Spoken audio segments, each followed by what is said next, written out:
separar aqui as coisas. O PT, a orientação do partido foi votar contra essa matéria. 54 deputados, é a maior bancada de partidos que votou contra a matéria. É desnecessária, porque nós acabamos de ter um julgamento histórico no Supremo Tribunal Federal. Isso é uma resposta ao Supremo Tribunal Federal. Não pode se tratar um deputado e um senador diferente. O que se aprovou ontem foi para blindar deputados e senadores que sejam investigados. Eu sou deputado e não quero ser blindado. Respeito o CPF de quem votou a favor, mas, na condição de presidente do partido, discordo da orientação do partido em nível nacional, foi votar contrário a essa matéria. Mas cada um tem o seu CPF e responde. Se eu estivesse lá, não votaria favorável, votaria contra.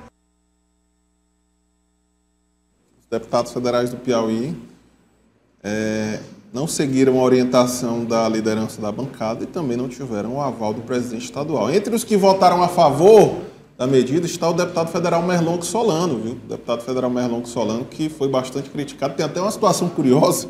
Hoje é aniversário do deputado. Aí o que aconteceu? A assessoria de comunicação, aí, com todo respeito aos colegas que trabalham na comunicação do deputado Merlong, perdeu um pouco o time, viu? A assessoria de comunicação do deputado colocou lá um card, parabéns, bem elaborado, inclusive. Só que pelo time, né, logo após uma votação polêmica, os comentários não foram muito relacionados ali a felicitações, viu? Pelo contrário, muitas críticas ao deputado Merlong Solano nessa publicação. Mais tarde, o deputado gravou um vídeo justificando por que votou favorável ao que ele chamou de PEC das prerrogativas. Para ele não é PEC da blindagem coisa nenhuma. Acompanhe. O parlamento não tem prazo para se pronunciar sobre a abertura de um determinado processo, o que facilita que os processos sejam jogados debaixo do tapete, como está acontecendo na Comissão de Ética, por exemplo, aqui em relação ao deputado Eduardo Bolsonaro, que está no estrangeiro trabalhando contra o Brasil. Com a PEC, é verdade que a abertura de processo contra parlamentar terá que ser autorizado pela Câmara ou pelo Senado, isso é verdade, como já era na Constituição de 1988. O que muda? É que agora haverá um prazo de 90 dias para a casa se manifestar, votar, se autoriza ou não. E a votação não será secreta, como estava no projeto original. Além de tudo isso, a importância que eu considero de manter o diálogo com o presidente da casa e com boa parte do Centrão, sem o qual o nosso governo não consegue aprovar qualquer matéria importante. Das muitas que já votamos, foi com esse voto deles, e outras tantas que precisamos votar, como, por exemplo, a isenção do imposto de renda até R$5.000, o programa Luz do Povo, o Gás do Povo e tantas outras votações importantíssimas que afetam a vida de todo o Brasil e teremos que fazer até o final do ano. Galhães, o deputado federal Merlong Solano, que é o coordenador da bancada federal do Piauí em Brasília. E aí o questionamento é o seguinte, João, quero ouvir a sua análise, porque claramente a bancada do Piauí fechou questão. Sim. Nessa matéria. São raros os casos em que todos os 10 parlamentares votam juntos em uma determinada matéria. E quando fecha questão, né, os deputados votam unidos, é porque há uma orientação, uma articulação em curso. Por Estado e não por partido, Estado, né? Os 10 deputados federais do Piauí fecharam questão no caso. O que motivou o João Magalhães a esse posicionamento? Natan, tem um bastidor, inclusive, de que esse fato de todos os piauienses terem fechado questão, e se a gente for ver a votação de deputados federais de estados que também podem perder cadeiras num Congresso Nacional, a gente vai ver que em alguns estados não fecharam questão, mas andou muito perto, né? Por exemplo, na Paraíba, só 2 deputados votaram contra, o restante votou a favor da PEC da blindagem, muito alinhado com o entendimento do presidente da Câmara, Hugo Mota.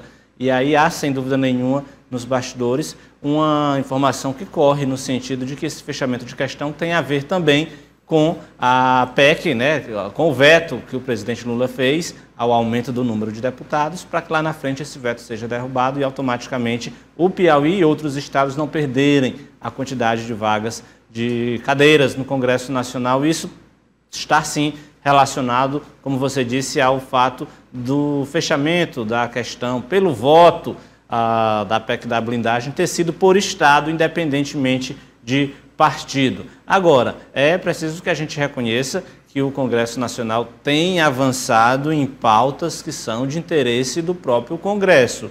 Não, certamente, a PEC da blindagem, né, ou a PEC das prerrogativas, como disse o deputado Merlong, e outros que apoiam esse texto, eles em nada praticamente beneficiam a sociedade. É claro que todo mundo entende o papel que o parlamento precisa ser independente, claro que o deputado precisa sim ter uma proteção no que diz respeito às prerrogativas da sua atuação parlamentar, mas o texto era muito claro. Ele traz mais atrasos, né, principalmente no que diz respeito às investigações, e aí todo mundo pode e deve ser investigado, né, e o texto, sem dúvida nenhuma, dificulta, barra investigações contra os parlamentares. Na verdade, coloca na mão dos próprios parlamentares a decisão de que eles possam ser investigados ou não.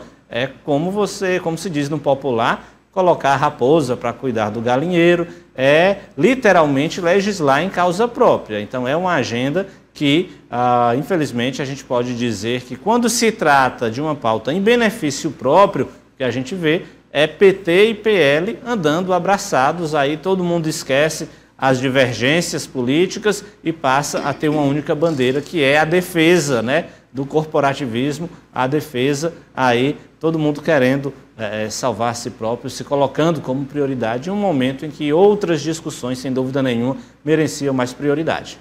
E aí nós temos um Congresso Nacional extremamente corporativista, isso é fato. Demais. Eu acho pouco provável que os deputados federais, a não ser em um caso muito flagrante, um caso de grande repercussão, que os deputados federais e senadores votem pela autorização de abertura de um processo judicial contra um de seus pares, justamente por esse corporativismo que vai além de bandeiras partidárias. Infelizmente, esse é o Congresso Nacional que nós temos, a Câmara dos Deputados e o Senado, que é marcado por um extremo corporativismo, a exemplo das medidas que são colocadas aí na PEC da blindagem. Tentaram colocar, inclusive, essa votação secreta, né, um destaque aí já na madrugada, acabou derrubando, a votação vai ser aberta, mas o texto pode ser modificado ainda lá no Senado e nessa discussão toda. Né? Em alguns casos, Ezequiel, até de prisão, que ficou bem evidente que eram casos de corrupção gritante, o que a gente ouvia muito dos deputados nas entrevistas era de que, olha,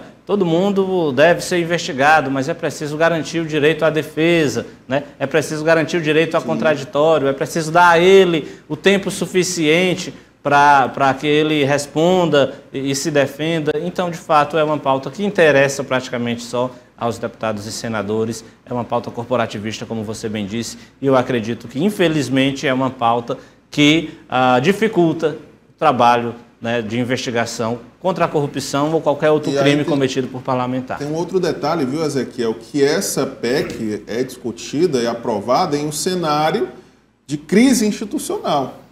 Entre o judiciário e o legislativo há toda uma queda de braço e não deixa também de ser uma resposta do Congresso, do Parlamento, e uma tentativa, digamos, até de minar um pouco a atuação do próprio Supremo Tribunal Federal, que é o foro responsável por julgar os deputados federais e senadores. Não deixa de ser um recado também nessa relação que está sendo conturbada nos últimos meses, viu, Ezequiel? É isso mesmo, Nathanael. Mais uma vez fica claro e é evidente que os parlamentares do nosso Congresso Nacional, seja ele agora especialmente em voga a Câmara dos Deputados, mas também talvez o projeto possa chegar ao Senado, que a próxima etapa é essa, justamente essa, de passar pela CCJ, depois do Senado, que os nossos parlamentares têm aquele sentimento de impunidade, aquele sentimento de que são intocáveis, são deuses do Olimpo, e que não podem ser, de certa forma, ali julgados de forma alguma pela população. A população deu o seu voto representativo para que esses que lá estão possam ali pautar algo que é de interesse da população em si, mas através do que a gente observou nas duas votações. Porque foi 353 votos no primeiro turno, 344, se não me engano, ali no segundo turno. Apenas dos 12 petistas, apenas 2 voltaram atrás do seu voto, ou seja, a ampla maioria petista ainda continuou ali auxiliando nessa questão, digamos assim, dessa forma. Mas, enfim, ficou claro o sentimento de impunidade.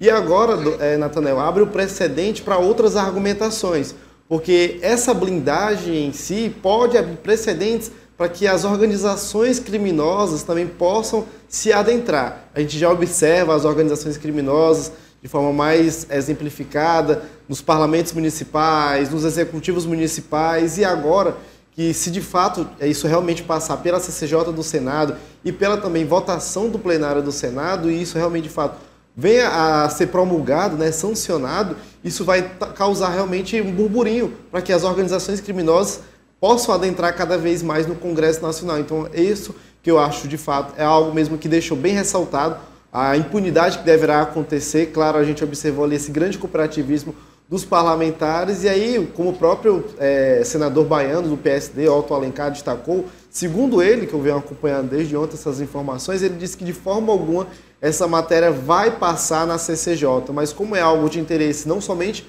dos deputados, mas também dos senadores, é bem importante a gente continuar observando isso, porque se isso também passar no Senado, claro, vai beneficiar também os senadores, e como eu ressaltei aqui, não é somente os deputados da Câmara dos Deputados e também dos senadores, mas também isso se estende a também os próprios deputados estaduais e também os deputados distritais. E, claro, o grande apelo popular que tem acerca dessa matéria, que ao invés de deputados estarem pautando a escala 6x1, a questão da isenção da Receita Federal, do imposto de renda, as pessoas que ganham até R$5 mil, o que a gente observa é cada vez mais se ressaltando essa ruptura, essa grande polarização política que está acontecendo em votar não somente a PEC da anistia, mas também agora essa questão da PEC da blindagem. E aí tem um detalhe, que na proposta também, dos aspectos é garantir o foro privilegiado até para dirigente partidário, mesmo sem mandato eletivo, né? Uma proposta polêmica. Ainda na repercussão do Piauí, o deputado estadual Fábio Novo, que é presidente do PT, diz que vai conversar com os deputados federais petistas aqui do estado. Será se vem puxão de orelha, deputado Fábio Novo? Conversar, até porque nós fomos tomados de surpresa com essa decisão. Agora, também não pode se criminalizar apenas 4 deputados do PT que tomaram essa decisão. A notícia não é os 4 deputados que votaram, a notícia é que, majoritariamente, a bancada do PT, foram 54 deputados, votaram contra essa PEC, que eu considero um escárnio. Mas aí tem um detalhe, né, deputado Fábio Novo? Os 12 deputados que votaram a favor da matéria, 4 são do Piauí, né? Um terço. Um terço dos dissidentes do PT são piauienses. Isso chama a atenção. E na votação, Nathanael, o que ficou exemplificado ali é que apenas o PSOL, o PCdoB e o Rede de Sustentabilidade votaram totalmente contrários a essa PEC da blindagem. Já o Partido dos Trabalhadores, que é o partido do presidente Lula, a deliberação era que todos também votassem contrários, mas aí, como a gente observou, 10 parlamentares do Piauí votaram a favor, mas ali uma grande maioria, claro, votou contra, mas ressaltando que o partido do próprio presidente Lula, que era para votar ao contrário, acabou também votando a favor. Agora, não sabe se esse puxão de orelha que o deputado estadual Fábio Novo, né, presidente do PT, vai fazer nos petistas aqui, se o mesmo vai acontecer com o deputado Júlio César, se vai chamar os PCdistas, se o deputado Jadiel Alencar também vai ser chamado a atenção. Enfim, e também, claro, se o senador piauiense Ciro Nogueira vai chamar a atenção, acho que não, porque é uma matéria que favorece ali a oposição. E a informação aqui também trazida pela nossa produção é que o Partido Novo, né, fechou questão também contra. Graças ao Partido Novo que foi conseguido derrubar, né, a questão do voto secreto. Se não fosse o Partido Novo, a gente iria continuar observando, né, se ressaltando essa questão do voto secreto. Com certeza, nos próximos dias, esse assunto ainda vai ser bastante debatido, porque é polêmico e é mais uma forma de aumentar os benefícios e, eu diria até os privilégios dos nossos representantes, que infelizmente fazem o que fazem, mas quando chega a eleição parecem que esquecem, e o povo, o eleitor também às vezes esquece dessas propostas, dessas medidas polêmicas que só beneficiam os próprios congressistas.